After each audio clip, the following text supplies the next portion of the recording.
Google Classwork. So this is what Google Classwork looks like. There's orientation, we had introduction to Photoshop for kids, running and setting up Photoshop, uh, okay, all the things that we'll be tackling. But let's start with an introduction to Photoshop, okay?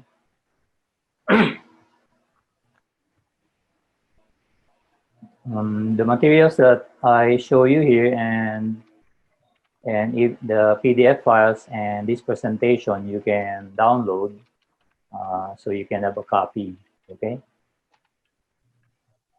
So these are our topics. Um, for today, we will be focusing on an introduction to Photoshop CC. That assumes that you already have Photoshop on your computer and on your desktop. Uh, then I'll show you how to use the Photoshop tools and how to adjust settings. Just stop my, okay. Uh, adjust settings and I'll tell you about the different parts of Photoshop.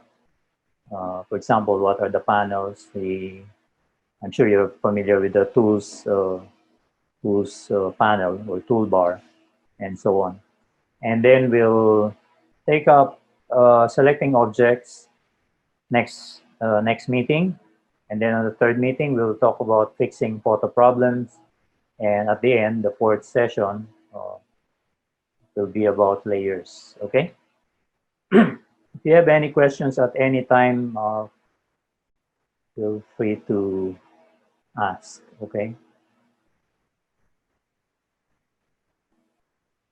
So this thing is in Google presentation. Okay, running and setting up Photoshop. Okay, so this is a PDF file, right? If you have a problem with downloading the files here, you can ask Kuya Brian, okay? Right, so running and setting up Photoshop CC, opening a JPEG file, a workspace, okay? Right, so let me start by going to Photoshop first. So this is Photoshop. Your Photoshop might look a little different, no? So if you have questions about why it doesn't look the same, you can ask me, and then later on you can even show your screen so that I can explain the difference. Okay, this is a 2018 version, as you can see up here. Okay, 2018.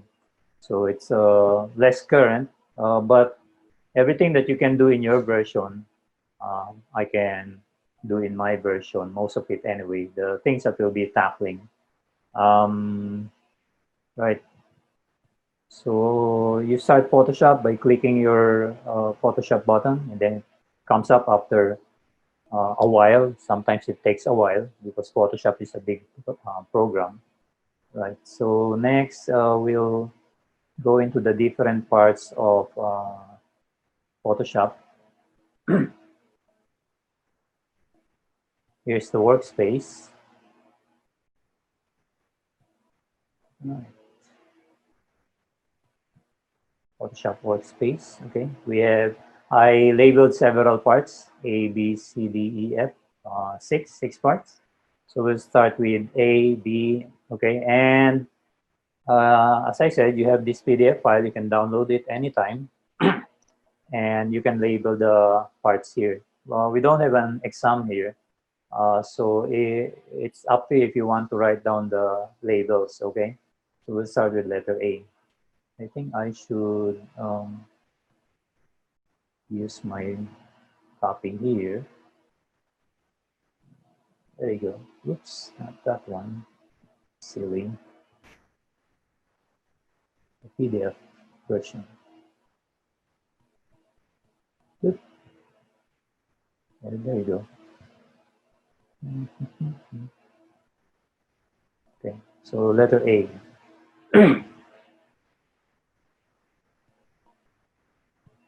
So I'm going to open a sample file. And we have a few files, no, not a lot, but what what we will be using for our exercise, the exercises to learn Photoshop. Okay, this is the iguana.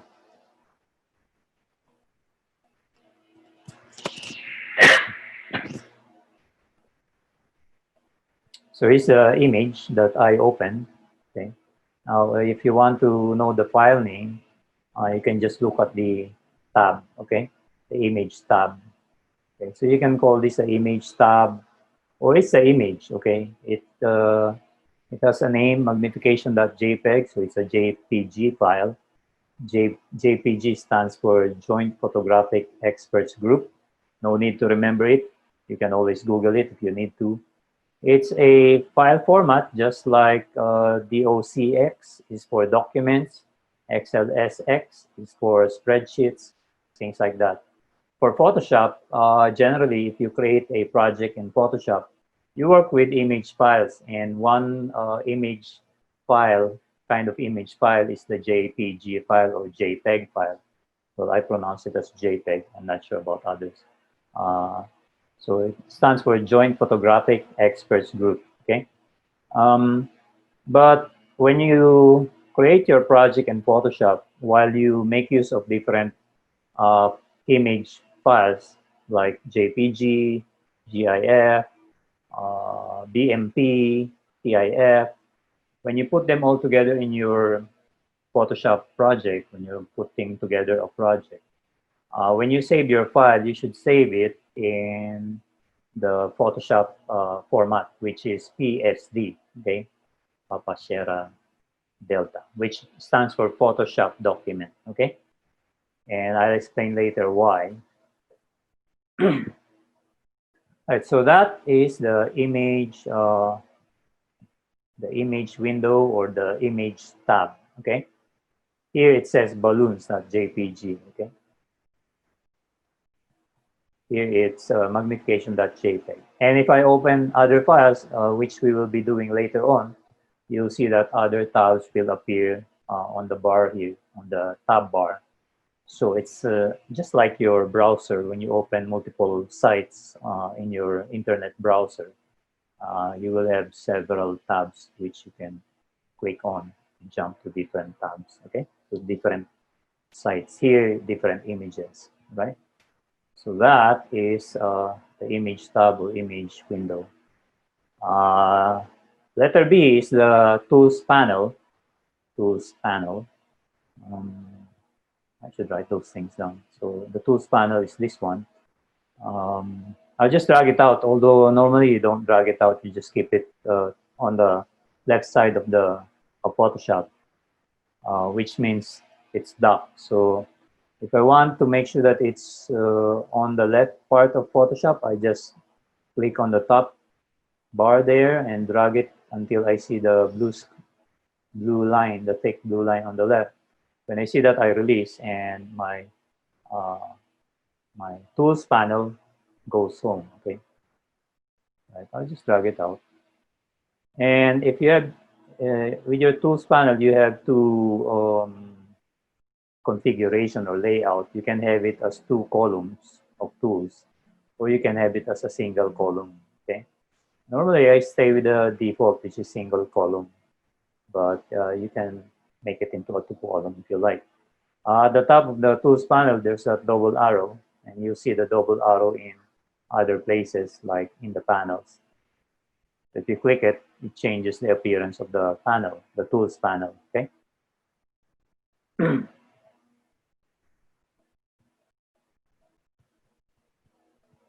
So here are our tools, and to access a tool, you would need to make sure that it's highlighted or selected. Like in this case, my top tool is selected, and that's called the Move tool, right? If you don't know the name of a particular tool, all you need to do is to put your pointer on there and wait a few moments. And the name of in older versions, it just shows you the name, like eyedropper tool. But in these newer versions, they even show a video or an animated presentation of the tool. So this is the eyedropper tool. Furthermore, you see a shortcut letter, which is the letter I. Okay. So if you want to access a tool, you can click it. Okay, now it's selected. And if I use my tool, this is the brush tool. Okay. You don't have to do this right now. Okay, we'll be doing this exercise later on. Right. So I can use the brush tool because it's selected, it's highlighted. Okay. If I want to use the eraser tool, I can go and select it. This is the eraser tool. As I showed you earlier, it has a shortcut. This particular tool has a letter E. So while I'm still using my brush tool, I can either go and select my eraser with my mouse, or I can press the letter E, which is a shortcut. No? Then I can erase. Right? Okay, there you go. And if I want to use the move tool, I can press the V, which is the shortcut letter for the move tool. Okay, V. It's not the letter M. The reason is we have another tool or another set of tools that uses the letter M. So it's the marquee tool. Okay, marquee tool allows you to select things, which we will discuss in detail next time. Aside from those things that we've learned, you can select a tool by clicking, and it shows that it's highlighted. And you can use the shortcut letter V, M, B for the brush tool, E for the eraser. Okay, up to the move tool. Another thing about the tools is that you can see that there's this little triangle on the lower right. It allows you to access other tools. So this position here, or let's go with the selection tool here, the lasso tools. Okay. So if you select this, this is called the lasso tool. The shortcut letter is L. Okay, lasso tool. It's not the only tool there. If you do a right click, you can bring out the other tools, okay? A set of tools with the lasso tool. There's a polygonal lasso tool and the magnetic lasso tool. Again, we'll discuss this next session. So that's what the little triangle on the lower right means. There are other tools in there. And again, as I said, to access them, what you do is you put your pointer there and do a right click. Okay, right click or click and hold. Okay, with your mouse you can click and hold. Or if you're using a touchpad, you can do the same thing. And here I'm just pressing and holding down on my touchpad, or I can do my double finger gesture to bring out the right click. Okay, there you go. We're not going to learn all the tools here. What we will learn are the essential tools to start using Photoshop effectively. The other tools are fairly advanced tools, and they're not used a lot. But once you know how to use Photoshop, you can certainly look it up, or you can email to ask me about a certain tool if you have questions. Right, so I'm going to bring this back on the left. So again, this is the tools panel. So I'm going to bring this to the left. Oops. There you go. Until I see the blue thing, and that's when I release it. It's docked. Okay, like a ship is docked up here. Okay.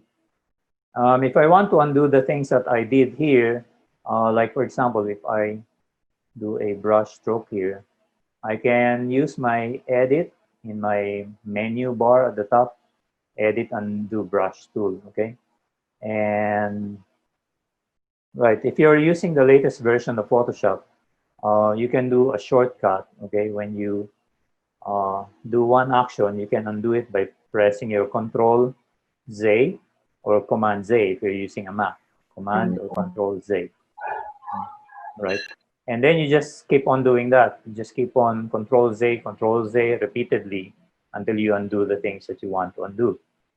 Okay, depending on how many things you want to undo. In my older version, this is the 2018 version, I need to hold down the Alt, okay, or Option. So you can see it here. When you're using a menu command, like the undo brush tool, you can see that I need to use my Command Z or Alt, Control Z. But once I've done that, in my older version, it doesn't work if I repeat my Control Z. I have to use my step backward, Alt Control Z or Option Command Z. Okay. Right, going back. So if you're using the latest version, I'm going to focus on the latest version. All you need to do is to hold down your Control or Command and just keep pressing the letter Z. Okay. If you have an older version and you have problems using the shortcut, you can ask me, okay, through the chat or just say it out. For a lot more undos that you want to do, for example, you have so many things that you want to undo, like maybe 6 here, 7, okay? We'll discuss the panels later, and in particular the history panel, which when you open up, you can undo individual actions or you can jump to undo multiple actions. It's like if I did that, it's like I pressed Control Z or Alt Control Z multiple times, like 1, 2, 3, 4, 5, 6, 7, 8. Okay. I'm not expecting you to pick up everything immediately, okay? But you get it as we go through the class. And in fact, I think you'll pick it up faster than most other participants that I had because you're the young people who pick up technology very quickly. So going back to A, that's the image tab or image window because it refers to the image. Letter B is tools panel. Okay. Letter C are the panels. Okay, on the right. Here they are. Um, they're also movable, or you can also tear them away from the right side. Like if I want to remove the layers panel, I can just click and drag its tab. It's panel tab layers, and then I can bring it back like that. Okay. If you happen to uh, remove them from their original arrangement, okay, so these are panels, all of them are panels. You can always go up here on the upper right, look for this symbol or something similar. Okay, I'm not sure what it looks like in the recent version, but this is called the switcher. Okay, so you can click that, and you can see that we have several workspaces. In fact, I have more workspaces here that I created, but these are the default workspaces. That comes with Photoshop. So when you install Photoshop, you should have something like this. And you can see that it's the uh, uh, beginning, the essentials panel or panel arrangement. So these are panel arrangements called workspaces. It's the one that's selected, but I disarrange it. So if I want to rearrange it, I just go look for reset essentials. They'll all jump back into their original places. Okay. If I use my own workspace, which is a simplified version, see, it's a simplified version, so you can do something like that later on. If I disarrange it also, if I want to bring it back, I just go to the workspace switcher, and you can see that that's the one that's checked. And then I can also reset it. Okay. But we'll go back to essentials. All right, your latest version should have two panels open. So it's probably looking like this, okay? Something like this. So the latest version takes more of your screen, takes more space, okay? You have these open panels here and then another open panels here, two columns, okay? My version, I don't have this. It's over here, right, with a single column. So it's really up to you if you want to simplify your workspace later on. In the meantime, you can keep it open like that, especially if your uh, display device, your screen is big. Okay, my screen is a laptop. I have a 13-inch MacBook, so I prefer to make my panels small. Okay, right. So if you look at my panels here, I'll show you how many panels I have. So I said that layers is an individual panel, and we'll tackle this, we'll discuss and use this in a lot of, we'll tackle it in detail on the last day, on the fourth day, okay? We'll be using it because we'll be working on layers. I'll bring it back here by dragging or by resetting. So I have that one panel called layers, and I have another panel behind it, which I can access by clicking, and then it goes to the front. And then there's another panel paths, which we will not be discussing, but it's available in Photoshop. Above that, I have two other panels, libraries adjustments. When you're dealing with one panel, so it's one panel.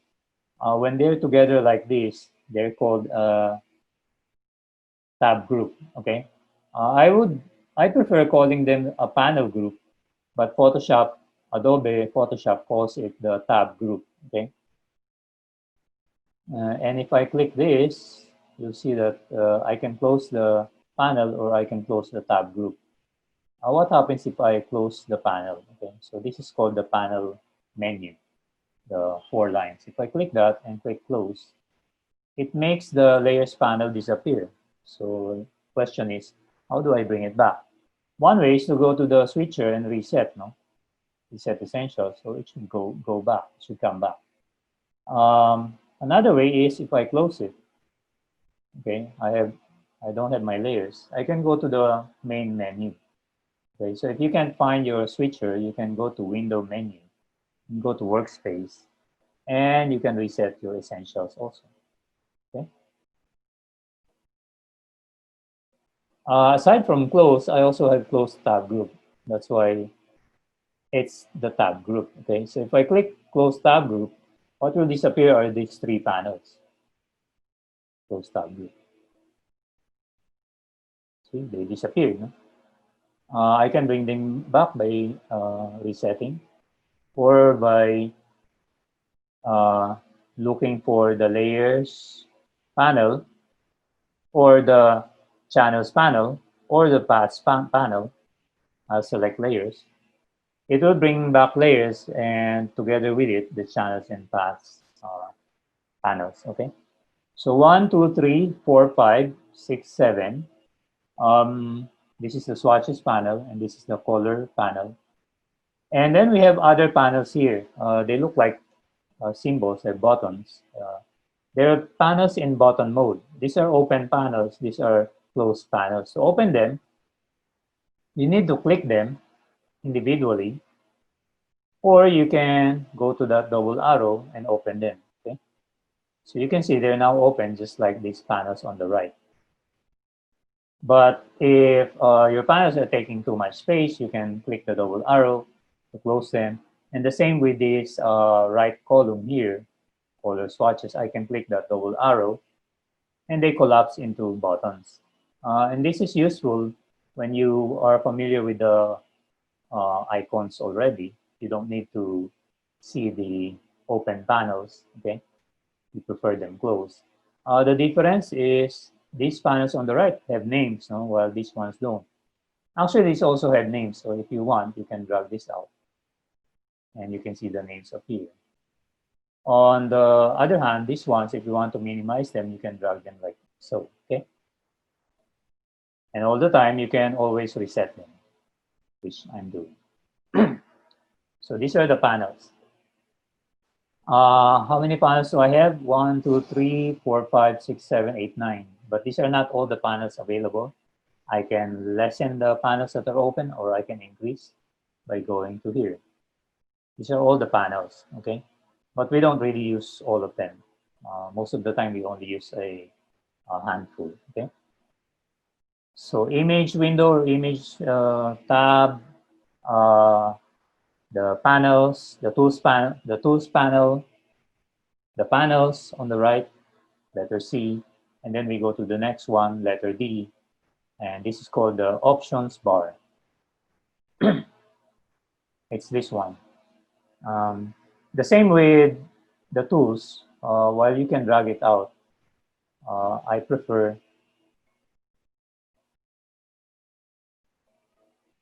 I prefer to keep it docked, okay? And the same thing with my options bar. While you can undock it or bring it out, I prefer to keep it there so I don't bother with it, okay? So what's the options bar? The options bar is where you change the settings of your tool, of the current tool that you're using. Like, for example, this is the brush tool, okay? So I can use it like that. If I want to make my brush smaller, I can go to my options bar here and make the size smaller, okay? Or bigger.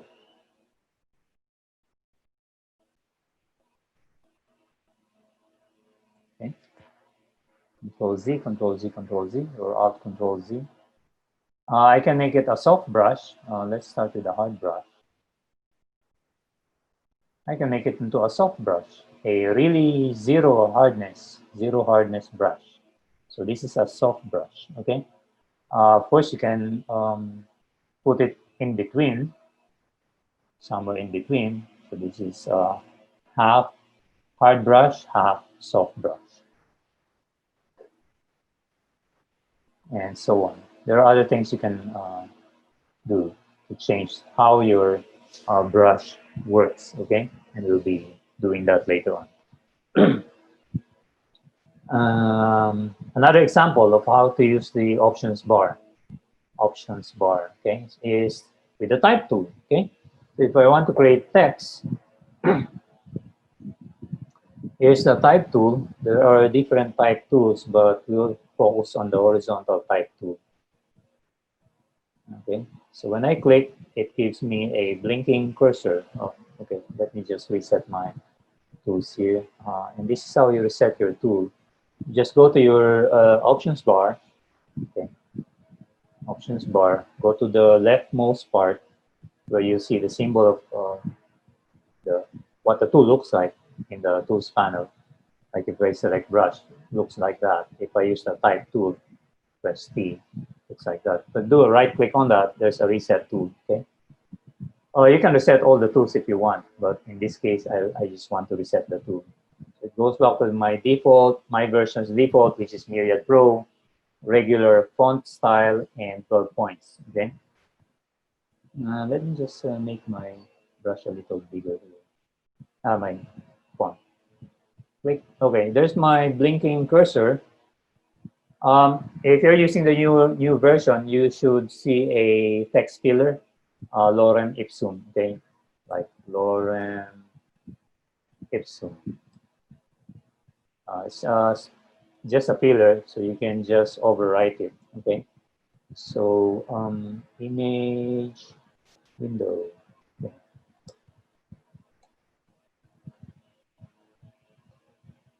So there's my text, okay? Okay, going back to text. So if I want to make it a different font, I would go to the options bar. Okay, so that's where you change your font family. Like if I want to use Arial, if I want to use bold, if I want to use 72 point text, 72 point is about an inch, 1 inch. If you print your project on paper, then the text at 72 point like this, okay, one 1 inch tall, okay. When you're creating text, you click the check to finish it. Okay. We won't be starting with text yet. Okay, we'll work with the image first. Okay, so again, options bar allows you to make changes as to how your tool, the tool that you're using, works. Okay, I'll bring this back to the default reset. 12 points. So 12 points, I said 72 points when you print it is about 1 inch. So if you want half an inch of text, you would choose 36. And 12 points, which you might be familiar with on your documents, is about 1/6 of an inch, okay? So we've tackled A, B, C, D. Letter E is the main menu. So we'll not discuss that. You know how to use regular menus. So that's just a regular main menu. A letter F is the one that I've shown you earlier, which is the workspace switcher. Okay. So if I were to just make sure that we have a summary of the different parts of Photoshop. We have the image window or image tab. We have the tools panel. We have the panels. We have the options bar. We have the what's the E main menu and the workspace switcher or the switcher. Okay, so those are the different labels. If you want to write them down over there. Okay. Are there any questions? If you have any questions, feel free to ask. Okay, or in the chat. Okay.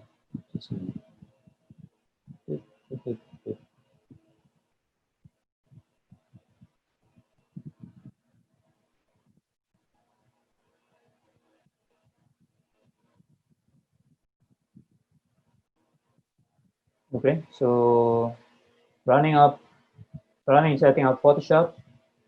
Okay, and then we can change how Photoshop looks like. Okay, and how it behaves or performs. So I'll demonstrate how to change the brightness of Photoshop and change the number of history steps or the things that how many you can undo, okay, in Photoshop. Okay, so let me first close this. So let's say I started Photoshop, so I click my Photoshop icon and my Photoshop appears. Okay, and I want to change the appearance of my Photoshop, make it brighter. Here's where you change the settings. Okay, you look for the preferences. Okay, the preferences menu. In the Mac version, the Apple version of Photoshop, you would have a Photoshop CC menu. In the Windows version, you don't have a Photoshop CC menu. You immediately see your file menu. So in the Mac version, you go to Photoshop CC menu and go down and select preferences, and you see these options. Okay. If you're a Windows user, if you're using Photoshop on Windows, you would go to Edit, and you will find your preferences at the bottom. Okay, that's why here to change the brightness, you would go to the Edit menu if you're using Windows, and Photoshop menu if you're on the Mac. Okay, look for the same preferences and go select Interface, and then you can select from four brightness things. Okay. So I'm going to go Preferences and Interface.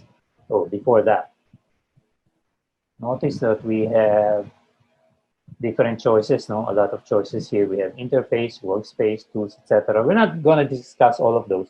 We'll discuss Interface and Performance, but let me start with Interface.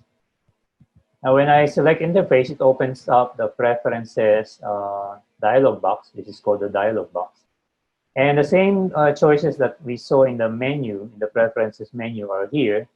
So if you're done with one of them, like interface, and you want to go to performance, you don't have to click OK and then go back to the menu. You can just go jump here and select one of those. Okay. So here's interface. And here's the brightness options. Okay, you can make it really bright or really dark. I will choose, I'll choose this one. This is more comfortable for me, right? So if I'm done, I can just click OK. And the next time I start Photoshop, of course, quit Photoshop. The next time I start, it will look like this, right? The next thing that we'll discuss is performance, right? It says here, history states. We're not discussing all of this. In fact, I don't bother with these things. If you're interested, you can look it up, but they're fairly technical for me. So what we're going to focus on here is history states, which says 50, right? It's just how many things you can undo in Photoshop in your open file, in your open image. If it's set to a low number, the default is 50. If it's set to a low number, I mean, 50 is a low number, but if I set it to 10, see what happens here. File, new. I'm just going to open a blank file. After this explanation, we will take a break shortly, okay? I'm talking too long.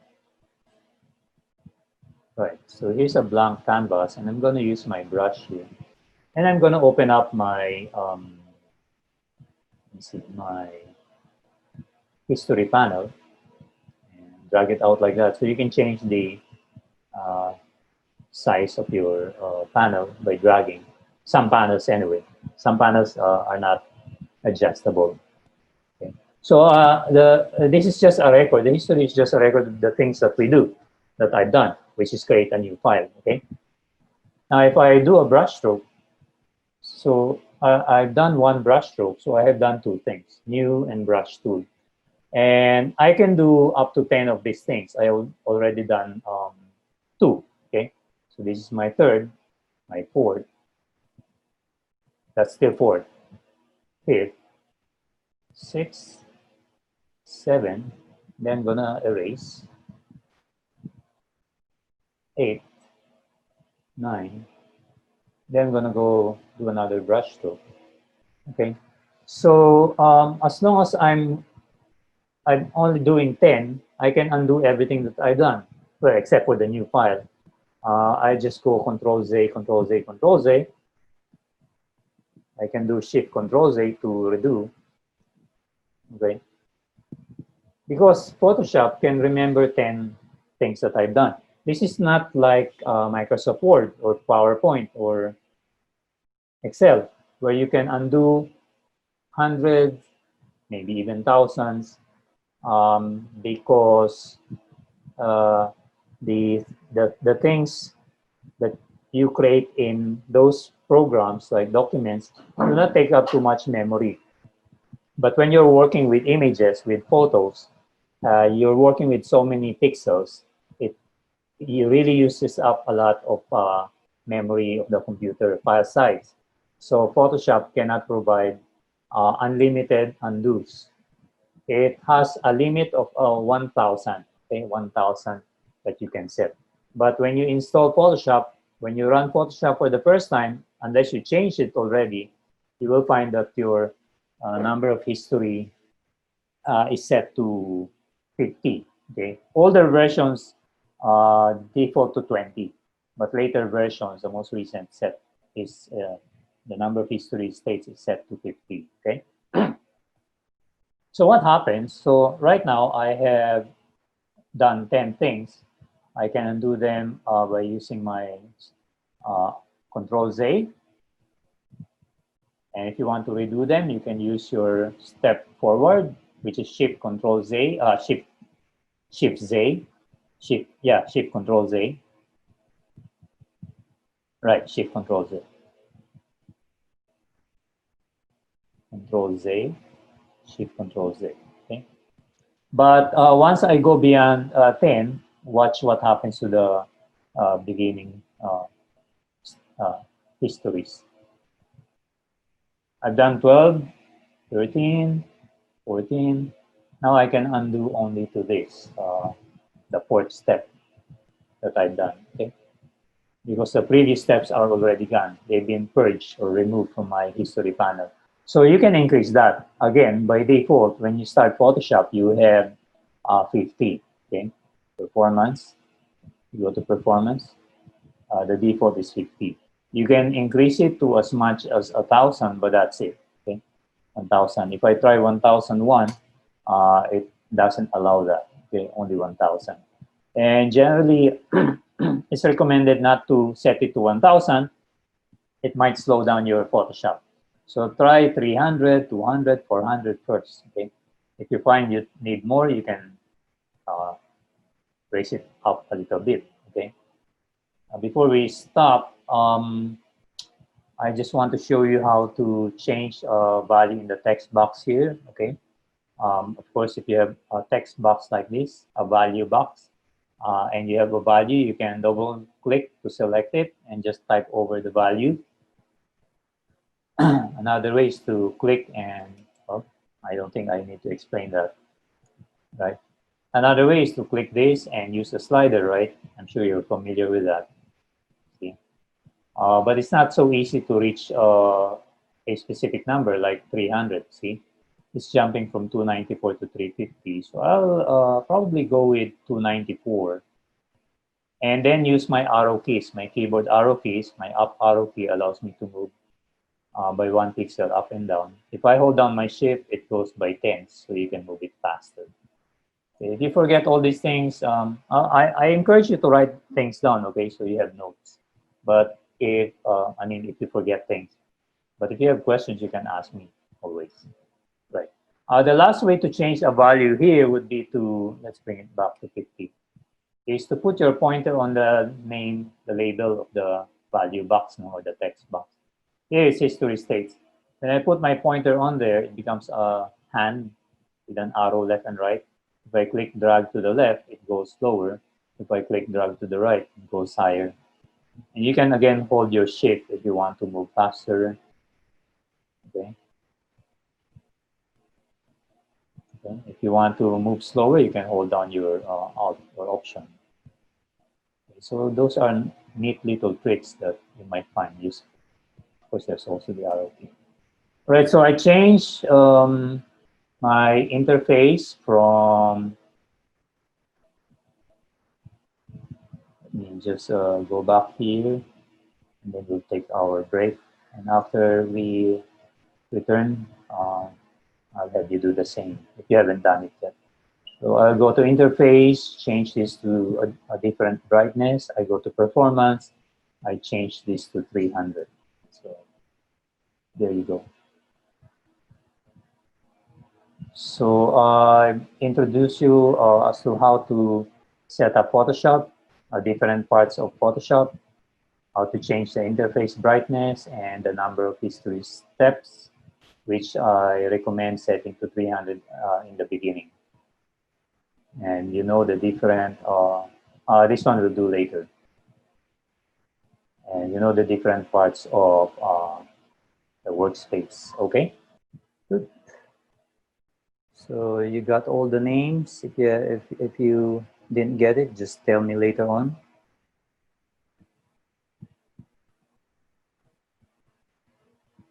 So we'll go to the next part, which is just using the shortcut keys.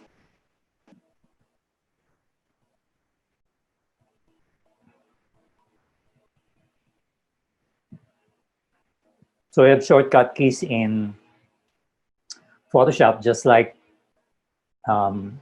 most, if not all, computer programs.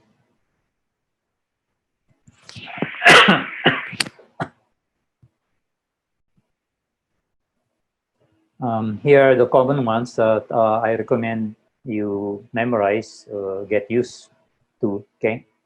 So, so for undoing, to undo anything that you've done, you can use Control Z if you're a Windows user, and Command Z if you're a Mac user. You can use the menu, Edit, Undo, and you will see the shortcut keys there as well. For redo, you just hold down your Shift, okay? Shift Control and Z. You just add Shift to Control and Command Z, okay? So you can redo things. To make your brush smaller, I showed earlier that you need to go to the options bar to change the size, but there's a shortcut for doing that as well. The left bracket key and the right bracket key. Okay, the left bracket makes it smaller, the right bracket makes it bigger. Okay, let's see if I can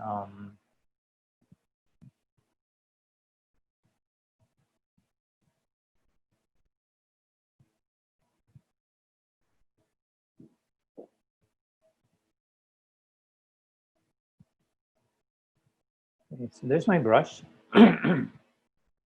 If I press my right bracket several times, it becomes bigger, as you can see. If I want to make it smaller, I can press the left bracket. The bracket keys are just above your enter or return keys, okay?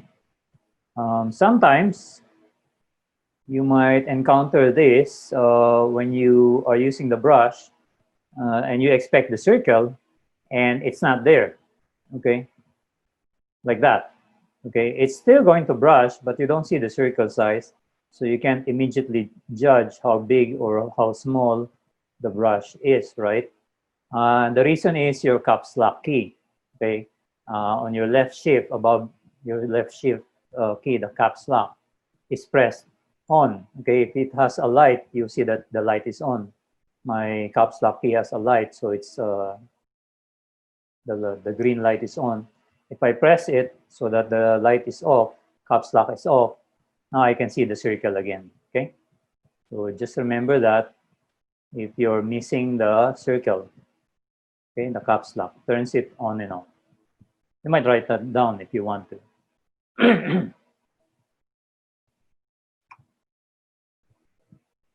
Zoom in, zoom out. We'll be discussing this shortly, how to navigate the image, how to zoom in, get close to an image. If you want to work only on a small part, you want to zoom in rather than looking at the entire iguana when you need to work only on its mouth or on its claw. You want to zoom in so it's easier to work with the details, okay? So the shortcut for zoom in is Control or Command plus. To zoom out is Control or Command minus. You are probably familiar with that, but there are other ways to zoom in, with better ways, and we'll be using the zoom tool. And then there's the partner of the zoom tool, the hand tool, okay? When you want to move your image, okay? Or you want to move inside the image, okay? We'll be practicing that shortly. Fit on screen is Command 0 or Control 0. I'll explain that after this. Temporary zoom and temporary hand, that's what is a better way of zooming and using the hand tool, better way of using the zoom and the hand tool. And again, I'll demonstrate that. That's the presentation, and the keyboard, the PDF file is this one, okay? So you have the same thing for undo, redo, brush size, brackets, additional dynamic brush size. I'll show you that later. Zoom in, Control plus, Control minus, fit on screen, Control 0, Command 0, temporary zoom. And then we have deselect. We'll use that a lot, Control or Command D. Alt backspace, Control backspace. Not used so often, but we'll probably use it in our exercise. Right, so these are PDF files that you can download. How would you download it? I'm not sure if it's been explained to you, but what I would do is I would do a right click here. Instead of just clicking, if I click it, I see the PDF file here, but I cannot download it. I can print it. If I want to download it, I need to right click and open it as a new tab. There you go. And then now I have this download symbol, so I can download the file to my desktop, okay, my computer. So don't just click, do a right click, okay, and open in a new tab. So those are useful shortcuts. I'm sure you'll be able to remember it easily if you use Photoshop a lot. Otherwise, you can print it out and stick it beside your computer on your wall so you can refer to it as you're using Photoshop. Okay. Again, if you have any questions, feel free to ask at any time, or you can type it in the chat. And if I forget about the chat, I'm sure I will be reminded by Kuya Brian. Kuya Brian, any questions? None so far, sir. Okay. Chat. All right. Great. So let's go to the next topic. Navigating the image and using tools.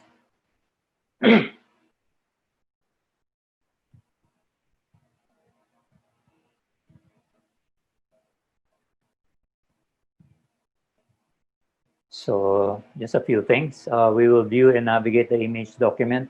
View, basically, we'll just look at it. That's viewing the image. Navigating, I would put in view the zooming. Okay, when you want to zoom into an image, say you want to see the eyeball of the iguana uh, or the claw, you want to zoom into that part, you can use a zoom tool to zoom in to those parts. Now, when you're zoomed in and you want to move to a different part, then that's navigating the image document, and that's using the hand tool. So view here, I would use the zoom tool. Navigate, I would use the hand tool. Okay, so two particular tools, the zoom and the hand tools. Use a tool and adjust its settings in the options bar. So I've explained a little bit about the options bar, especially with the brush tool and the type tool or the text tool, where you can change the settings of those two tools, right? And any other tool that you're using, you'll be able to do that in the options bar. So we'll practice that specifically on the brush tool. And then we'll save it in two different file formats, the PSD file and the JPEG file, although there are other formats that you can save to, okay? So now let's go to the exercise file. The exercise file for this is the iguana. Right.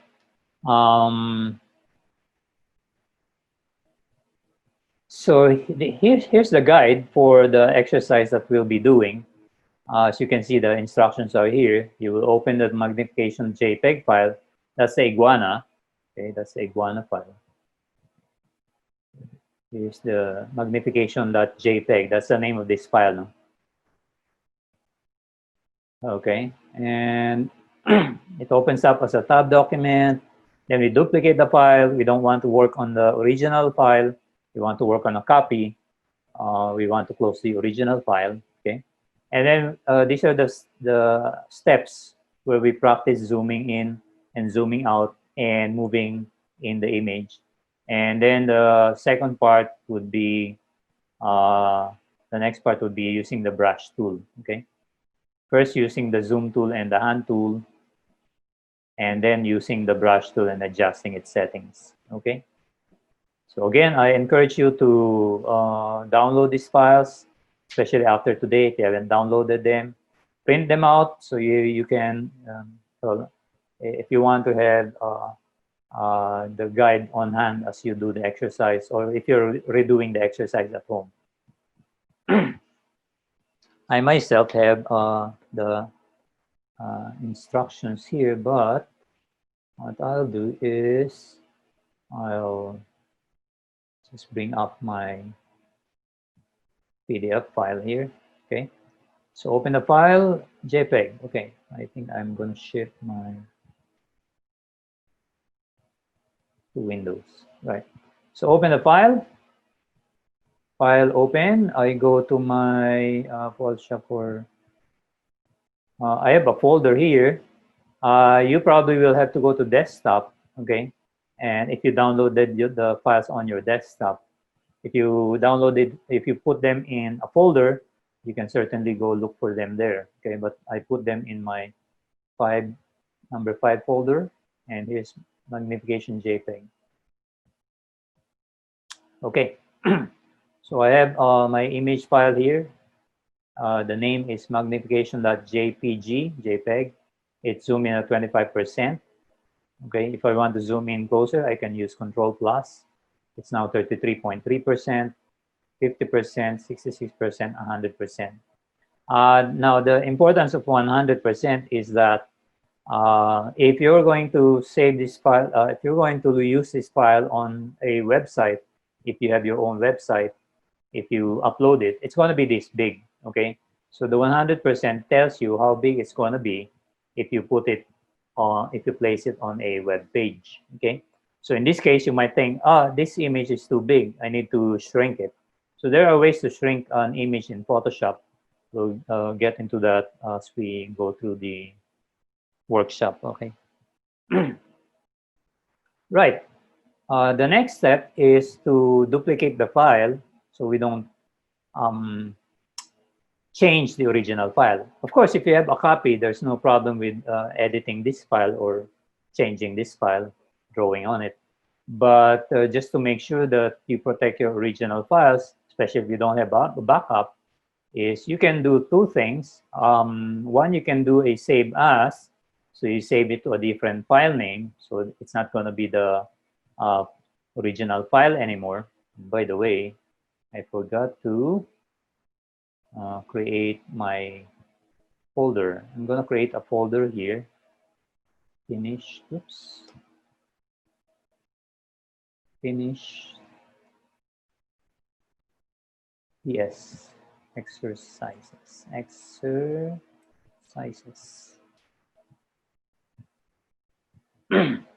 So I can do that. I can go File, Save As, and go to the desktop and look for my finish PS exercise. In fact, I'll put it in the favorites so I can access it quickly. I can save it as JPEG, although I would recommend using Photoshop, okay?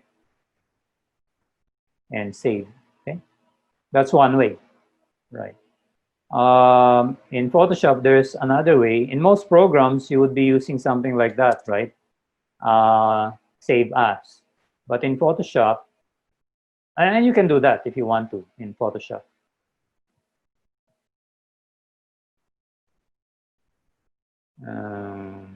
Where did I get it? Navigating. Okay, so here's the original file again. And in Photoshop, you have this duplicate command. You can find it in the image menu, image duplicate. There. And then it will suggest a name. In this case, it's magnification copy. You can change the name. In my case, I'll just accept it. So, okay. So now I have two tabs, the magnification JPEG and the magnification copy. And you will notice it doesn't have any file extension yet, no JPG or PSD.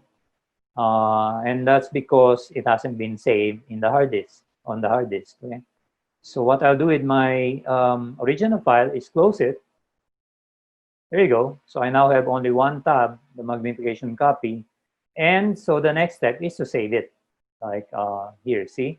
Image duplicate, magnification copy, close the original file, and then file save. You don't need to use save as, okay? Because this is not the original. So you can just use save. If you want to use save as, it doesn't make any difference, but you don't really need to use it. And then I'm going to go to finish PS exercises folder. That's where I'm going to keep them. Format, here are the formats that you can save into in Photoshop. Once you're working on an image, you can save it as Photoshop. JPG, you can save it as PNG. I'm sure some of you are familiar with that. In a Photoshop PDF file, TIFF, which is used by publications. I mean, if you're in the school paper and they publish using like for Adobe, what is that? InDesign, okay? And by the way, we offer that. I'm not sure we offer it online, but if not, maybe we'll soon offer it, okay? How to use the desktop publishing software, Adobe InDesign. In any case, in this case, we will save it as Photoshop file, okay? PSD file. There you go. Okay.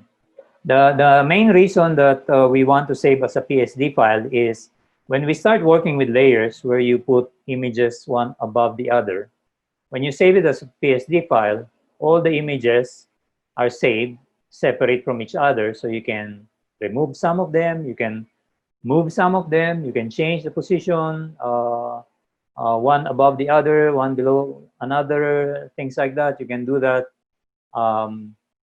without end, as long as you save it as PSD file.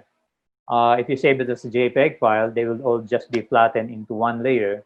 And when you open it again, even in Photoshop, it cannot separate JPG files, okay? Can't do that. So always save your master work, your master copy as a PSD file, okay? Right, so I opened the file, I duplicated it, I closed the original file, and I saved my copy. And you can confirm that when you see that you already have the .psd, okay, the file format. Next, we'll be practicing the zoom in, zoom out, the hand tool. Okay. I'm not going to do this step by step. I will just show you. Okay. So again, one way to zoom in would be to use your control or command and press your plus or a minus. Okay. This is 100%. You can confirm that here or down here, lower left. It's now 300, 400, 500. I turned off something here. Just a minute. The pixel grid is usually turned on. I just happened to turn it off before. Okay. So control minus, control minus, control plus, control plus, control plus. This is 500%. Control plus, if you go beyond 500%, it now shows you the individual pixels separated or delineated by the grid, the pixel grid. So that's called the pixel grid. Okay, pixel grid. There's a line between individual pixels. Okay. In older versions, we don't have that. That was not yet available in older versions of Photoshop. I think if you're using Photoshop CS6, the main version before CC versions, they already had that, but the one before that did not. Okay, you can still identify the pixels, okay, the smallest element of an image, but if by default the pixel grid is turned on, and it's a lot easier to see the individual pixels. Okay, now how do I bring back the whole picture so I can see it? Well, I can do it by control minus again and again, or it's much faster if I use control 0 or command 0. And those shortcut keys for zooming are available in the view menu. Okay, so that's the view menu. Earlier I showed you the window menu where you can see the different panels. Okay, but now this is the zoom menu, and there are the simple shortcuts. So control plus for zoom in, control minus for zoom out, control 0 for fit on screen. I don't really use control plus or control minus. I use the zoom tool, but control 0, I definitely use that. Okay, definitely use that because it's a quick way of seeing the entire image. Control 0. Okay, control 0. Okay, fit everything on screen. The problem with control plus is it zooms you to the center of the image, diba? Then you'd have to use the slider here, and then the slider down here to find the, let's say, the eye of the iguana. Slow process, right? There you go, control 0. Faster way would be to use the zoom tool. Okay, so pick up your zoom tool. If you pick up your zoom tool like this, so my pointer now becomes the zoom tool. Okay, and how do you use it? Well, I just click. I click, I click, I click, I click. So it's like using control plus, but on a specific point. Okay, control plus is just like clicking on the center. So you can place the center point of your zoom with the zoom tool. Okay. How do you zoom out? You'd have to hold down your alt, click, click, click, click to zoom out. But again, I don't use that. Okay. I just use control 0. And now the faster way of using zoom is not by clicking or alt clicking. It's by click and dragging to the right or to the left. Okay. Much faster. Click, drag to the right, drag to the left. Okay. So click and drag to the left or to the right. Again, I'm using the touchpad, so I'm just tapping and making sure that I start dragging as I tap. Okay, I tap and drag. I tap and drag. There you go. Control 0. Tap, drag. If you're using a mouse, it's click, drag to the right. click drag to the left. Okay. Now for the hand tool, earlier I was showing you the scroll sliders here, right? I prefer to use the hand tool because it not only goes vertical or horizontal, it goes both. Okay, it can go diagonal. So if I want to go to the same at the same zoom level to the one with the close, then I can just click and drag. Okay, click and drag, click and drag, click and drag. Okay, Control 0 ends my zoom practice. What else? Okay, okay. Uh, so I'll ask you to do that. Open the file and duplicate it. Close the original, save the duplicate, and then just play around with whatever you want to do. Okay, but don't save the file, no? After you practice with the zoom tool and the hand tool and maybe the brush tool, um, don't save it. Close the file and open the magnification copy, and I'll explain about the next part, which is using the zoom tool. Okay? So if you don't have any questions right now, do you have any questions so far? If none, go ahead. I hope you've been able to download the magnification JPEG, which Kuya Brian had sent over chat, but you can get it from Classroom. Open Photoshop, open the file, etc. Just follow the instructions, okay? And share your screen, especially if you have questions, no? Over to you, Kuya Brian.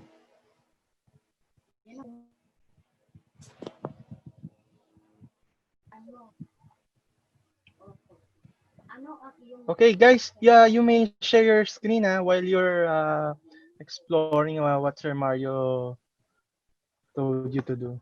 They already know how to share the screen? Yeah, you already know how to share your screen? There's Yes. a Okay, so please okay. share your screen and so I can see what you're doing. Pauline, okay, I see Pauline sharing her screen. Okay, there you go. Great. You got the file, right?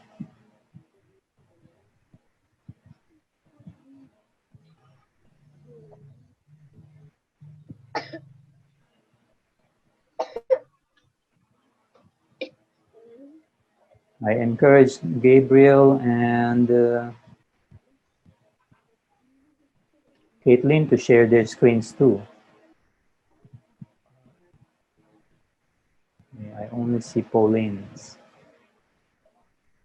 Caitlin and Gab, you may also share your screen.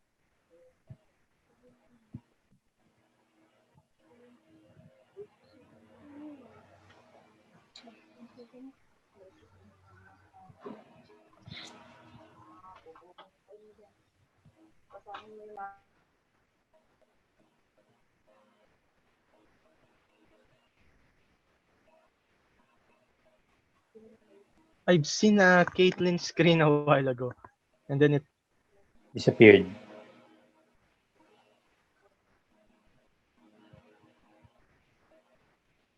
Yeah, there you go. there you go. Caitlin. Okay, I see Caitlin. Okay, good.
Okay. So I'm assuming you've done it already. Let's take another minute, okay? And then I will resume the topic. Let me just set my timer for 1 minute.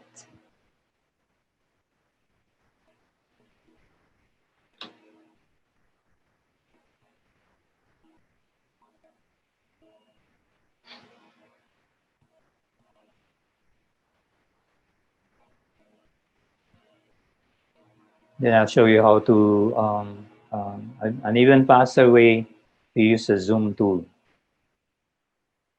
Very useful way of using the Zoom tool and the hand tools. I guess I have to go.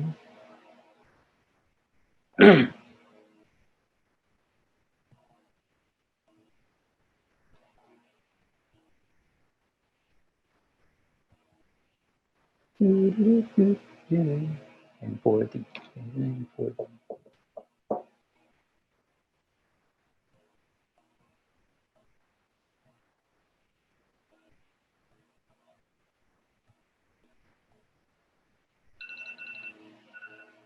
Okay, so let me share my screen again.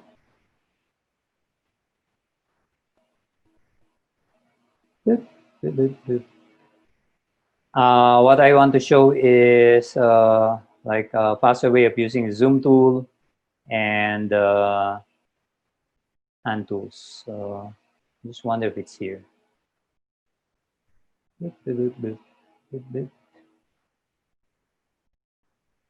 Are you there? Oh, yeah, there you go. There you go. It's the temporary zoom and the temporary hand. Okay. What is that? It says here, control command spacebar, control spacebar or command spacebar, and for the hand it's spacebar. Okay. This is how it goes. Okay, let me just clean this up here.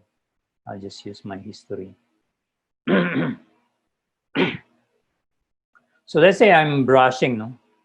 And then I want to zoom into this part. Normally you'd think, okay, I want to zoom, so I need to change my tool. I'm gonna pick up my zoom tool, click drag to the right, and then I have to go back and select my brush tool to continue brushing. No? Maybe I need to change my brush size, etc. Things like that, okay? And then if I want to use my hand tool, I'd probably have to pick up my hand tool here on the left in the tools panel and move my image like that. Okay, there you go. There you go. Okay. And then go back and pick up my brush. So it's a back and forth kind of thing, no? Uses up a lot of action, okay, on your part. You have to pick up different tools. But you can do it this way. Let's say I'm brushing here, and then I want to zoom in. All I need to do is to hold down my control and space bar, or if you're a Mac user, it's command and space bar.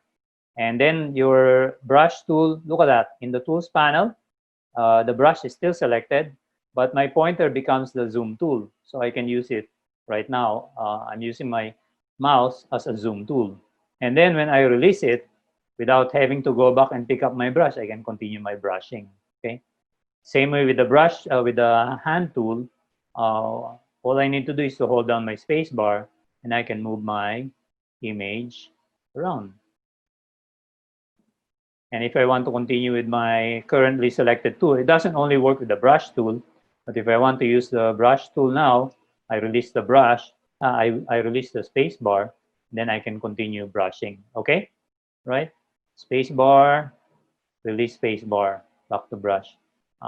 Control space bar, command space bar, zoom, okay, release, back to brush.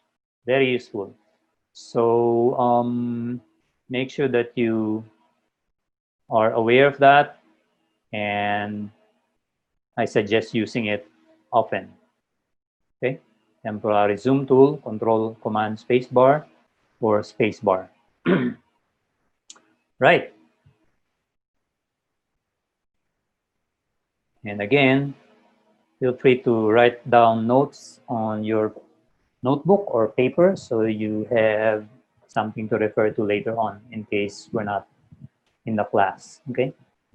What's next? Right. The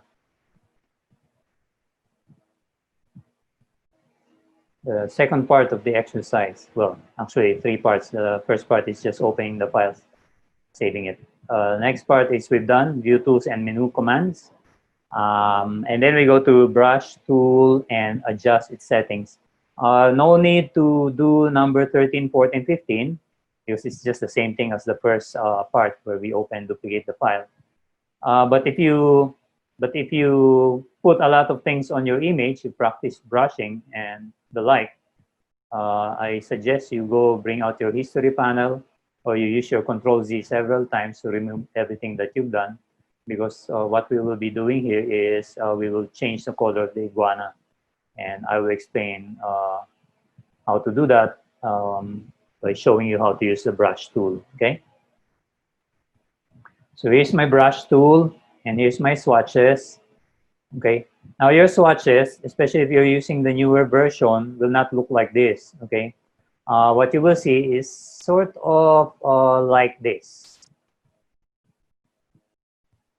There will be folders, okay? There will be folders. There's pastel, I don't know, RGB, things like that. So you will only see, you probably will only see folders. So you need to click any of those folders. So if you like solid colors, bright colors, you can choose the first ones. If you need pastel or pale colors, these are pale colors, you can look for pastel, okay? And click them open. That's the newer version. In my older version, I only have this set of colors. It looks very few, no? Not a lot of colors, but I always have color here, the color panel.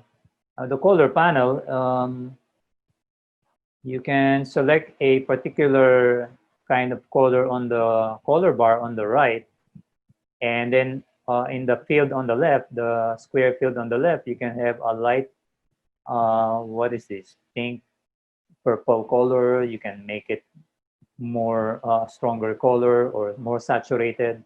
The term is saturated, very strong color, very strong bright colors. You can move it down here to add more black so it's darker. So you have a lot of choices in terms of color, even in my version, okay? So that's in the color panel. I'll just go to my workspace switcher and reset my essentials. There you go, and then select swatches. Another way where you can change your color is here. When you were using the brush, if you use the brush, you will have noticed that it's only black. And the reason is it's getting its color from here. This is called the foreground color box, okay? I keep saying this to my participants. You don't have to remember all the terms. You just have to remember how to use them, okay? So this is called the foreground color. And this one is the background color. We'll discuss that later. But the foreground color is the color that your brush will use at any point. No? When you're using the brush, just look at your foreground color box, and what color there is, that's the color that's going to come out. Okay. So how do you change the color there? One way is to go to your swatches and select a color. Like there, I select a bright yellow. So that changed to yellow. When I brush, it becomes yellow. Okay. Or if I use my color panel, I can change, I can choose in the vertical color bar and then choose a color in the field. And that gets assigned there, and I don't even have to pay attention to that as long as I know that the color that I use here is going to be used by my paintbrush, okay? But that's its like temporary place, okay? And you can also change it here. That's what I was going to say. Instead of going to the color panel, you can just click this, the foreground color box, and it's gonna bring out the color picker foreground color box, okay? Good. Good. Okay, there you go. So again, I can change the color here. Good. And then when I click OK, that's the color, right? So you have a lot of places where you can get color. If I want to return my foreground color to the default black, all I need to do is to click this. Boop. Okay, there you go, black and white. So this is called the default foreground and background colors. Okay, small version.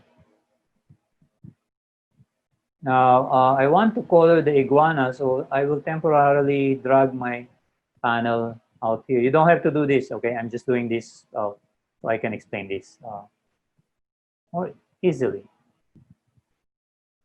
Right now, if I'm going to focus on just three colors: this bright green, middle green, and dark green. So they're the same color. The difference is the brightness. Okay, Photoshop calls it tone. Okay, not musical tone. It's image tone or graphic tone. A Photoshop tone, a bright tone means it's a bright color. Middle tone means it's a middle bright color, or shading. You can call it shading. Okay, and dark tone is dark shading. Okay, same color. They're the same color. The difference is this is bright, this is middle bright, this is dark. Okay. If I select the middle green and I want to change the color of my iguana, see what happens is it paints over. Paints over. It's like what we do with black. Okay, we use black, it paints it over, like I've been showing you earlier. But I use this green color. Okay, so it's painting it completely. So you don't see the iguana anymore. It's being covered up. And the explanation is this. Let me just zoom in. Oops, I'm going to use my command spacebar. Spacebar muna. Spacebar, okay. I think this is a good place. And control or command spacebar. Okay, there you go. I don't have a green. Oh yeah, you can also use, if you're using the touchpad, you can also pinch or open up your two fingers on the touchpad to zoom in and out, okay? That's what I'm doing.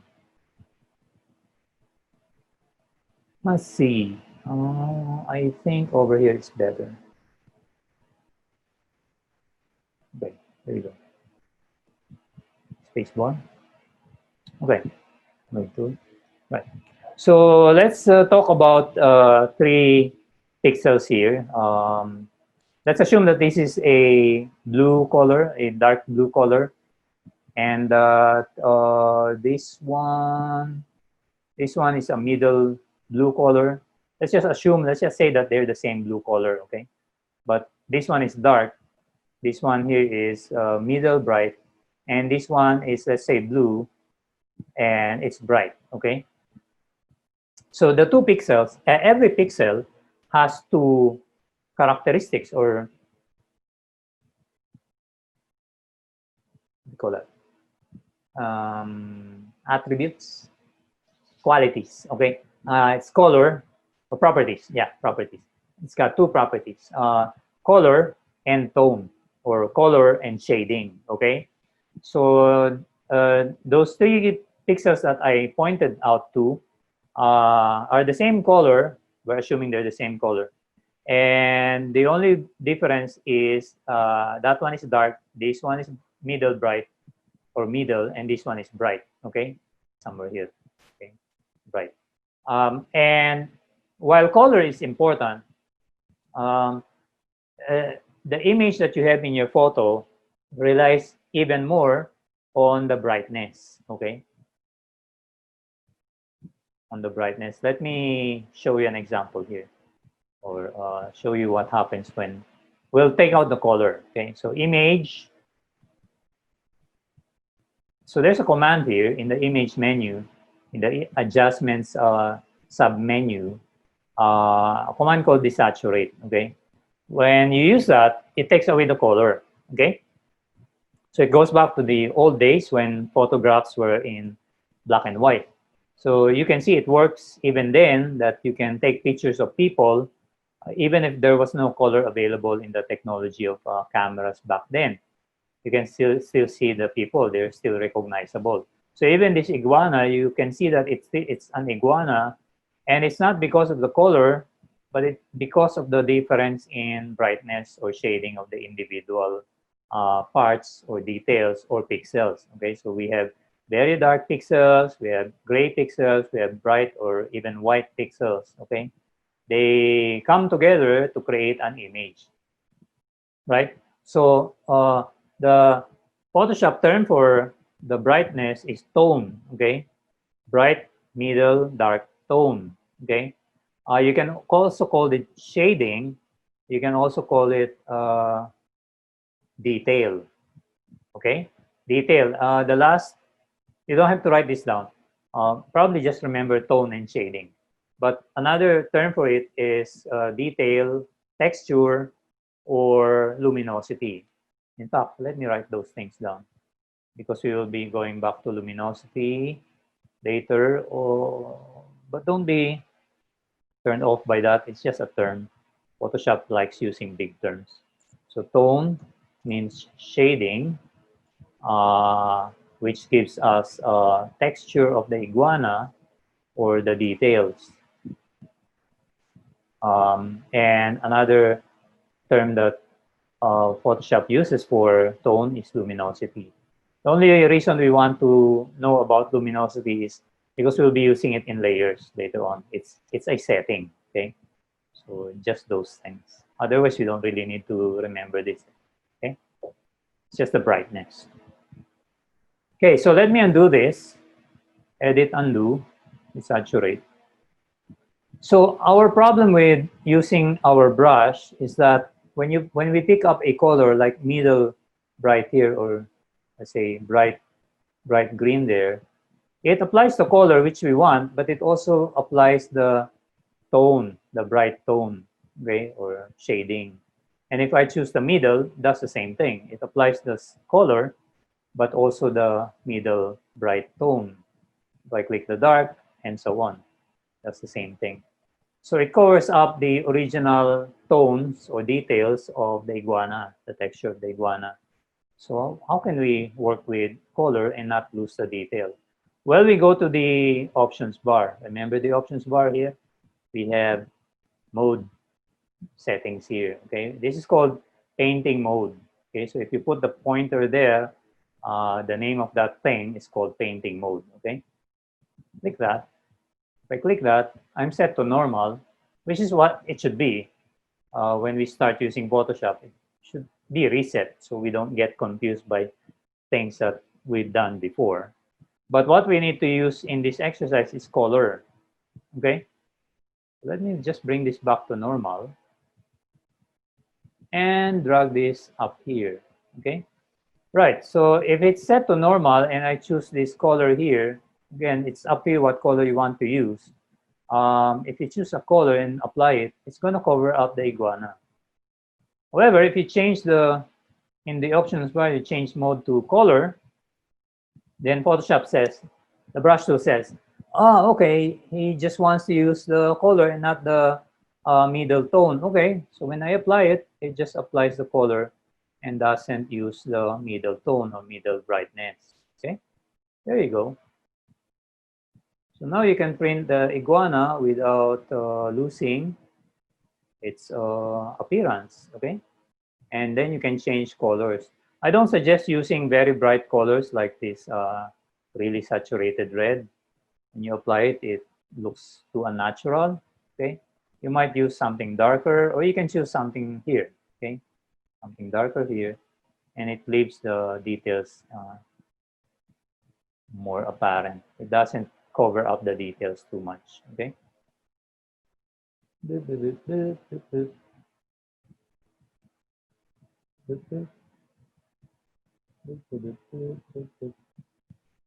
Okay, there you go. So it's your turn now. You make sure that your exercise file is clean. If not, you can open up magnification JPEG again and duplicate it again and then start painting it, okay? So how do you do it again? Let me reset my brush tool, okay? There's my brush tool, very small. I want to make it bigger. I want to make it probably a hard brush. I can use my slider here, make it slide. Doesn't have to be 100%. And then I start painting it. I go to my swatches. Okay, I get a color, then I start painting, and I see it's covering it up, so I undo. I go to my options bar and change normal mode to color mode, and then I start painting. Okay, and then I can finish. And don't worry about the white area, it's not going to be painted over, and I'll explain to you why when you've done the exercise. So let me stop sharing. Okay, feel free to start the exercise, and again, I encourage you to share your screen, or please share your screen, so if you have questions, I can immediately answer your questions. All right, guys, you may now share your screen while doing the exercise.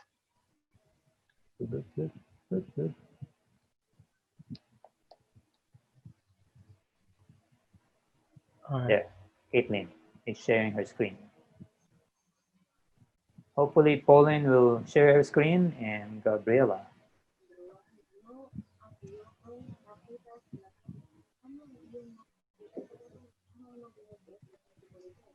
Okay, let me talk to Caitlin. I think, Caitlin, you accidentally used the move tool to move your image, but that's okay. Just continue. I will explain that later on because you can see a strip on the right side. But that's okay. I'll explain that later on. Don't worry about it. Just paint your iguana, whatever colors you want. Okay, there's Pauline. Pauline. Pauline. Okay. Starting. Go Pauline, ahead. Sir Mario, Pauline has a question. Question? Okay. Yeah. How to turn something into black and white again? Okay. You go to image menu and adjustments up there, second to mode, and desaturate down at the bottom, near the bottom, the fourth one from the bottom. There you go. That's it. Okay. Okay. Great.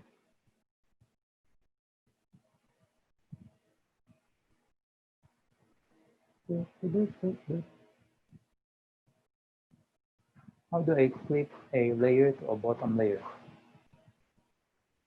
Um, Gabriela, are you sharing your screen? No. Not sure about your question, Gabriela. We will talk about layers on the fourth day. How do you clip a layer to a bottom layer? Um, there is an action that you can do where you can clip a layer on a lower layer. I'm not sure if that's what you're talking about, but okay, while the others are still doing the exercise and you want to see what clipping means, I will give you a short example, okay? Although we're not yet in layers, right? In fact, let me do it later on, okay? Or if you can wait during the break time, yeah. So it's not distracting.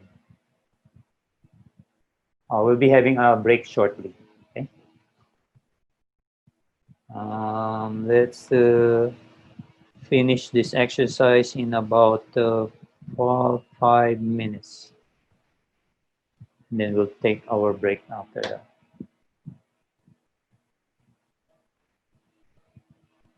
I'm gonna stop sharing my screen. So if any one of you have any questions, feel free to share your screen. Huh? Nobody's sharing right now.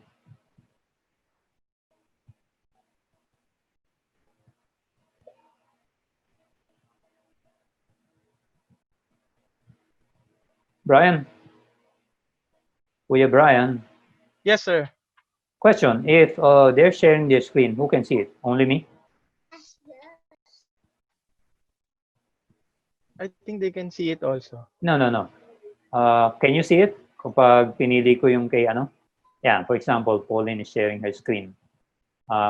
Can you see it? Yes, sir. Oh, okay. So everyone can see. Yes, yes.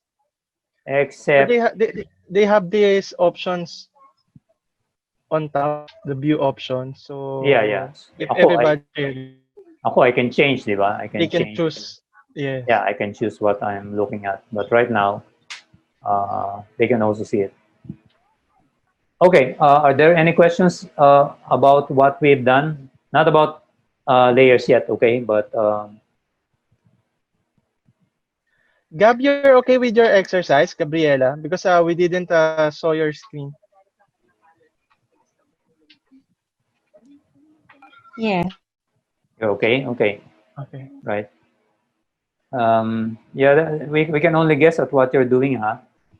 That's why we recommend you show your screen. But anyway, all right. So it's 11:05. We'll take another 10-minute break, Kuya Brian, and we'll resume in 11:15. In the meantime, yeah, okay. But if Gabriel would like to talk about the clipping layers, I can explain that a little bit. All right. So we're on break, Kuya Brian. All right. So how many minutes, sir? We'll be back at Ano na ba? 11:05, 11:15. 11:15. Okay. So guys, you may take your break. We'll be back at 11:15. But for Gab, I think she Ano? wants to know. Gab, you're still there? You want to Sir Mario to Yeah. show you? Oh my god. I just had to carefully go to Google. I'm on a MacBook, and when I click Command Space Bar, it opens a search bar. Ah, okay. Hmm. You're in Photoshop, and when you press Control Space Command Space Bar, it opens up the search bar. Might be a setting in your Mac. So let me note that down, and I'll ask it from uh, Mark Miranda. Okay. I'll get back to you tomorrow. I Um, use Windows. you're using Windows on the Mac, is that right? No, sir. I The one use that a Windows PC. Gabriella's using a Windows. It's Yeah, Caitlin okay. using a So you're Mac. using ano? Okay. The question is from Caitlin. Sorry. The question is from Caitlin. Okay. All right. So your question is how to clip a layer to a bottom layer. Can you explain a little bit what you want to do? Because I know how to clip layers, but that's a little bit more advanced. But can you explain what you want to do? Well, mostly I decided gonna use Photoshop for drawing too. For you're cutting off. Can you click on your mute button, your mic button, so you will always be Um, talking because we're using the space bar, it's stopping. Okay, can you repeat yeah. your, okay, go ahead. I mean, mostly I just started, but I most I just draw on it. Okay, so you want to create a layer on top of a photo? So I can shade. Okay. Um, well, let me give you a short example, but we'll discuss this in detail when we go to uh, layers, okay? Right? So Okay. if you have a photo, you can see my screen, right? Yeah. Okay, so I'll create a new layer on top of that. There you go. So in the layers panel, all you need to do is to create a blank layer. There you go. And if you want to draw on it, you can just use a thin a thin brush. Just trace it if you want, and it goes to that layer, right? That layer. Okay. If you want to make sure that it doesn't move, you can lock that layer into place by clicking the, let's see, the lock position. Boop. Okay. So you don't inadvertently move it. You can't move it, but you can continue to paint on it. You can draw on it and you can paint it. Okay.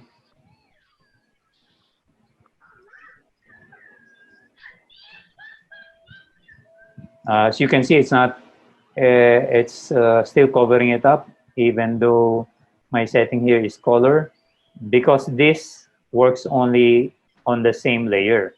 If you're working with different layers, then you have to change this in the layers panel. Okay, but we'll be discussing this again in detail when we get to